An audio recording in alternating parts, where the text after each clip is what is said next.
কৃপানকে jail থেকে বের করার জন্য ধীমান সেনের সাথে হাত মিলিয়ে হাতে অস্ত্র তুলে নিল পদ্ম। বিস্তারিত জানতে ভিডিওটা না কেটে পুরো ভিডিওটা দেখতে থাকুন। গল্পের শুরুতে দেখতে পাবো কৃপানকে তো অ্যারেস্ট করিয়ে নিয়ে চলে গেছে গীতা। এদিকে পদ্ম তো অগ্নিত মুখার্জির পা ধরে বলছে, বড়বাবু আমার স্বামীকে আপনাকে বাঁচাতে হবে, আমার স্বামী নির্দোষ, কিন্তু ওই অ্যাডভোকেট গীতা এলবি আমার স্বামীকে অপরাধী বলে ধরে নিয়ে গেছে। এদিকে তো মেহেক পদ্মকে বলতে থাকে, বা পদ্ম তোর এই রূপ কিন্তু আর চেনা যাচ্ছে না। যে অ্যাডভোকেট গীতা এলবি মানে যে গীতাবধি তোর জন্য এত করলো, আর তুই সেই গীতাবধিকে বিরুদ্ধে রুখে দাঁড়াচ্ছিস। পদ্ম বলে, হ্যাঁ রুখে দাঁড়াচ্ছি, কারণ আমার স্বামী নির্দোষ আর আমার স্বামীকে কিন্তু ও বিনা দোষে নিয়ে চলে গেছে অ্যারেস্ট করে। তখন অগ্নিত মুখার্জি বলে, পদ্ম তুই কোনো চিন্তা করিস না, আমি কোর্টে গিয়ে প্রমাণ করে দেবো যে কৃপান নির্দোষ। এদিকে তো গীতা ফোন করে পদ্মকে বলতে থাকে যে, পদ্ম একটা কথা শুনে রাখ, কৃপান যদি দোষী হয়ে থাকে তাহলে কিন্তু কৃপানকে শাস্তি পেতে হবে, সেখানে তাকে কেউ আটকাতে পারবে না। ঠিক আছে পদ্ম, আমি তোকে বাজি রাখলাম যে কৃপান যদি অপরাধী হয়ে থাকে তাহলে কৃপান শাস্তি পাবে। পদ্ম বলে, আমিও তোমাকে বাজি রাখলাম উকিল দিদি, কারণ আমি আমার স্বামীকে নির্দোষ প্রমাণিত করে বাড়ি ফিরিয়ে আনবো। এদিকে তো কোর্টে চলে গেছে কেস, আর কোর্টে ডেটও দিয়ে দিয়েছে। গীতা একদিকে যাচ্ছে কোর্টে, অন্যদিকেও যাচ্ছে অগ্নিত মুখার্জি।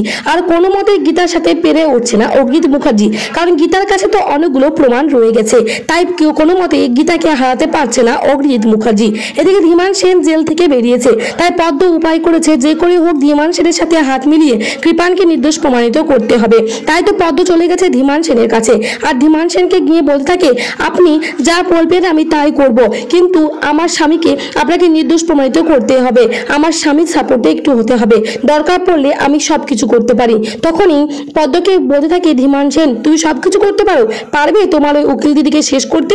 পদ্ম বলে, কি বলছেন কি আপনি? তখনই ধীমান সেন বলে, হ্যাঁ ঠিকই বলছি, নিজের স্বামীকে বাঁচাতে গেলে এটাই করতে হবে, না হলে কিন্তু আমার মতো কৃপানও শাস্তি পেয়ে যাবে। তখনই পদ্ম বলে, হ্যাঁ পারবো, বলুন আমাকে কি করতে হবে। আর তারপরে পদ্মর হাতে একটা অস্ত্র তুলে দেয়, মানে একটা বন্দুক তুলে দেয় ধীমান সেন, আর বলে এই বন্দুকটা নিয়ে পরের নেক্সট ডেটে যখন গীতা কোর্টে আসবে তখন কিন্তু গীতাকে শুট করে দিতে হবে, তাহলে কিন্তু তুমি বাঁচাতে পারবে তোমার স্বামীকে। পদ্ম বলে, পারবো, আমি সব পারবো। তারপরে পদ্ম ছদ্মবেশ ধারণ করে আর বলে, এই ছদ্মবেশ নিয়ে আমি উকিল দিদিকে শুট করে আসবো, আর উকিল দিদিকে শেষ করে আমার স্বামীকে আমি বাঁচিয়ে আনবো। এদিকে গীতা তো সন্দেহ হয় যে পদ্ম কোনো কিছু একটা করবে, সেজন্য পদ্মর দিকে নজর রাখে গীতা। কোর্টে ডেট এলে গীতা যখন যায় কোর্টে, তখনই ছদ্মবেশ নিয়ে পদ্ম গীতাকে শুট করার জন্য রেডি থাকে, কিন্তু গীতা তার আগে দেখতে পেয়ে যায় পদ্মকে, আর সেখান থেকে সরে যায়, আর তারপর তাড়া করে পদ্মকে ধরতে যায়, কিন্তু পদ্ম সেখান থেকে পালিয়ে যায়। তাহলে বন্ধুরা, গীতা কি পারবে সমস্ত সত্যি বুঝিয়ে সঠিক পথে আনতে? তোমাদের কি মনে হয়? তাছাড়া এমনটা রেখে রয়েছি আজকের পর্বে। আগামী পরবর্তী আপডেট পাওয়ার জন্য সাবস্ক্রাইব করুন। ধন্যবাদ।